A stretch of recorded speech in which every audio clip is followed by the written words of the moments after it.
Money FM 89.3, best of breakfast. Mind your business, only on Money FM 89.3. That's correct. You're listening to Mind Your Business, and I'm your host, Imad Akhtar. Not too long ago, the finance department was seen as the place you went to for budgets and endless reports.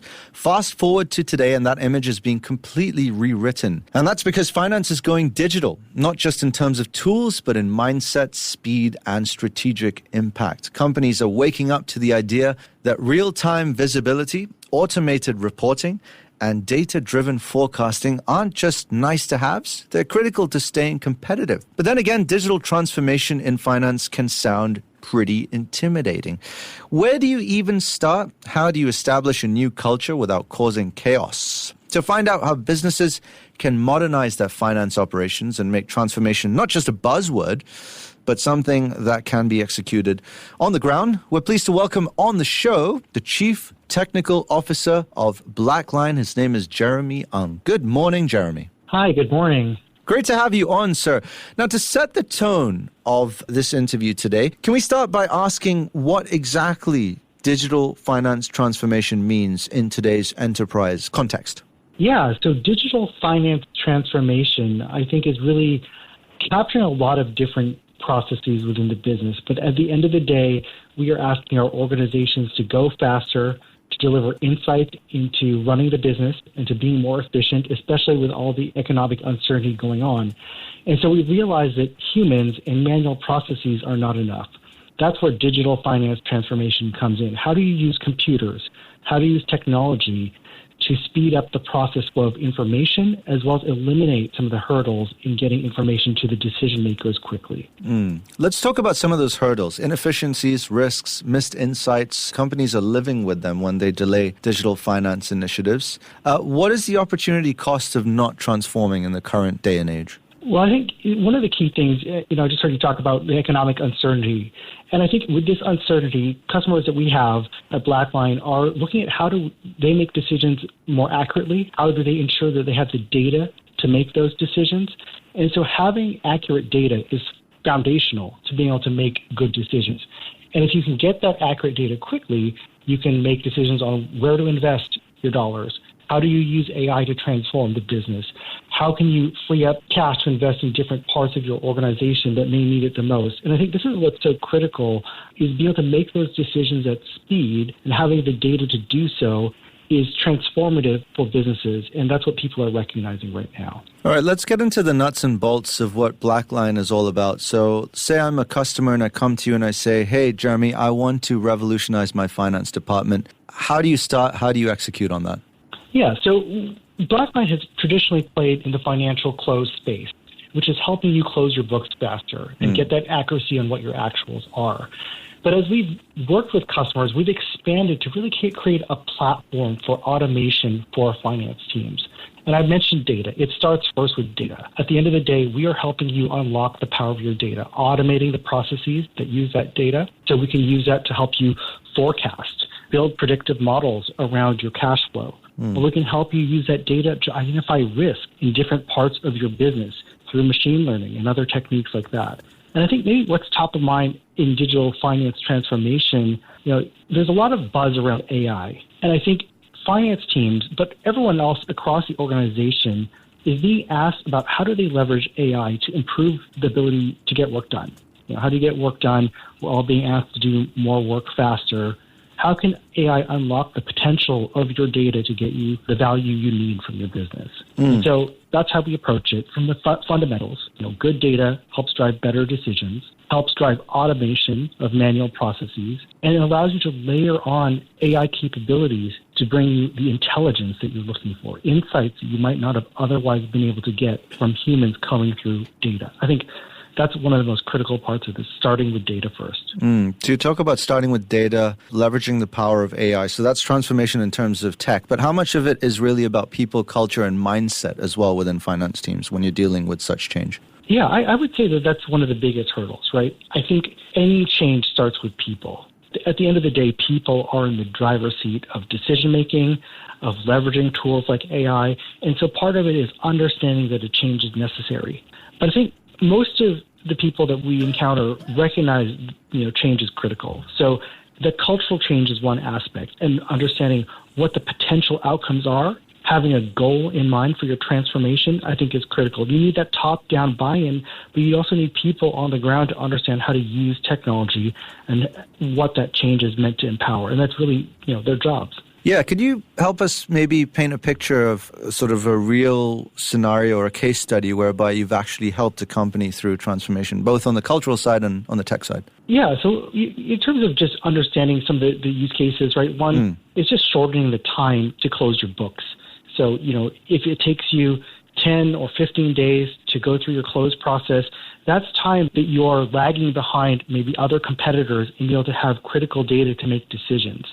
And if you're able to shorten that time, we have a lot of customers who are setting goals around cutting that time in half, closing the books in 10 days, 5 days, even getting further down. And if you look at the top performers, many of the Fortune 100 companies which BlackLine serves, we serve roughly 50+% of them, they're optimizing to such a great degree that it's giving them a competitive advantage in how quickly they can make decisions. So the close process is one that's critical. The other one is transaction matching, where you are able to match transactions to reconcile different things going on in your business. And at the scale that we see data increasing, you're getting millions of transactions being processed by organizations. That's not something that humans can keep up with. And so you need technology to play a role here. This is where you can see technology doing things that humans can't do at all. And that's where BlackLine can automate the process through AI intelligence to help you understand matches and to understand transactions that should be matched, and give you critical insights into key risks and anomalies in the transactions that you should investigate or otherwise take a closer look at. And humans alone can't really do that. And so those are some of the critical things that we see with our customers. Yeah, I just want to dive a little bit further into the details of the customer demographic. You say you deal with a lot of Fortune 100 companies. Does it cut across sectors? Are you sector agnostic? Which industries do you see come forward the most in terms of the ones that want to seek your help? Yeah, we do serve a lot of different industries in the Fortune 100, whether it's oil and gas, whether it's manufacturing. Oil and gas, ExxonMobil recently gave a shout out to BlackLine in their latest earnings call, which was fantastic to hear from a successful customer implementation. But, across manufacturing and retail, life sciences, financial services, I think the need for that transformation in finance is critical. I think it may change the starting points that these different customers approach us with, but at the end of the day, I think it is just a cross-cutting need that we're seeing for finance teams to evolve. And in terms of, I guess, shifting gears a bit, strategies that you think foster collaboration across the different stakeholders. So you're a CTO, but we have CFOs, we have CIOs in driving digital initiatives. How important is that when it comes to enacting real change at a company? Yeah, I think that's critical. At the end of the day, I think about my own relationship with my CFO and my CIO peers. We need to collaborate on transformation, right? At the end of the day, there are finite dollars within a business. And so you need to carefully consider the impact of transformation, the ROI that it will bring. And I think that's a story that we see across our customers. Even though we are selling to typically a CFO buyer or the organization, the office of the CFO, CIOs get involved in that information gathering process, in the decision-making process. They want to make sure that their CFO peers are buying platforms that can be extended to tackle other parts of the business or extend to other use cases as well, and increasingly connect to their own ecosystem within the enterprise. So data needs to flow within the enterprise. So you can get reporting from finance, but the business all up needs to be able to have enterprise-level reporting to make decisions as a business that includes data from across all parts of the business. And so having that end-to-end ecosystem is critical, and you can't do that in a silo. Indeed. A final question before I let you go, Jeremy. You spent decades in leadership and management roles within the tech sector.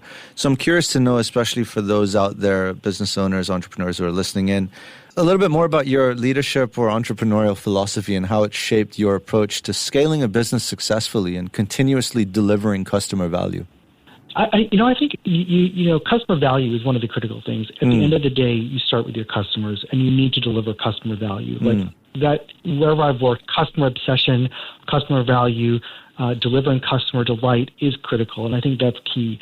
I would say the other piece is that ensure that when you think of your customers, you can think of how you transform the business for them. How do you help them get to that next stage of performance that they're looking for or evolution that they're looking for in their business? AI is the big topic in many CTOs' minds right now and across many companies. And I think people are looking for a catalyst for change. And as a partner in that, as a technologist, I'm looking for ways to enable my customers to transform using these tools like AI in a way that's trustworthy, in a way that's scalable, and helps them learn how to be forward-looking without needing to do that all on their own. You want to be that trusted partner, and that philosophy has helped no matter what. Fantastic stuff. Jeremy, thanks so much for your time and your insights. Thank you for having me. You're very welcome. That was Jeremy Ung, Chief Technical Officer of BlackLine, which is helping companies digitize their finance departments. Stay with Money FM 89.3. To listen to more great interviews, download our podcasts at audio.sg or download the audio app. That's AWEDIO, audio at the App Store and Google Play.